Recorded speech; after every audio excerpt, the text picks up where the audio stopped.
Hi, and welcome to Castanet's Week in Review. I'm Nich Johansen with your top stories from this week.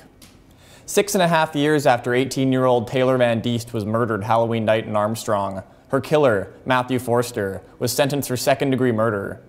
Forster was convicted of first-degree murder in 2014, but he successfully appealed that conviction in 2017. On Tuesday, he was handed the mandatory life sentence after his guilty plea to second-degree murder, with no chance of parole for 17 years.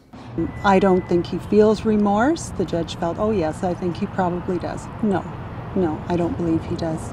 I don't think they should let anyone out who still poses a threat to society, and particularly women. Forster has a history of violent convictions in 2004 and 2005. An early morning abandoned campfire spread to bushes in Kelowna's Ellison area Wednesday, forcing firefighters to rush to the scene just after 5 a.m. The location of the fire made it difficult to access, but it was doused before it spread too large. A resident in the area said the area is frequented by transient people camping near the lake.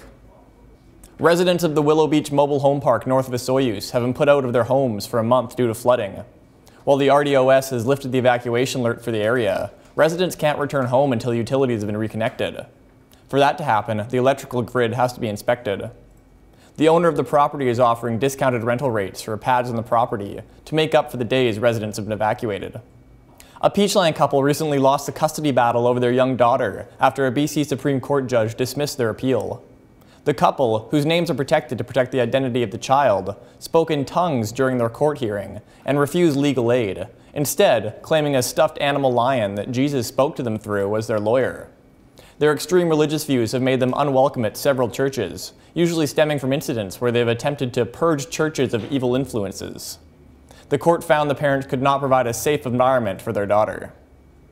A month ago, the snowpack in the hills around the Okanagan was sitting just above 200%, but after a warm May, the snowpack now sits at just 51% of normal. The rapid melt led to Okanagan Lake reaching its peak height on June 1st, and while the lake level is now dropping, shoreline flooding risks persist in the event of wind or rain. Crews recently installed log booms to protect key spots along the shoreline in Peachland and Kelowna. That's it for this week's Week in Review. For Castanet News, I'm Nich Johansen.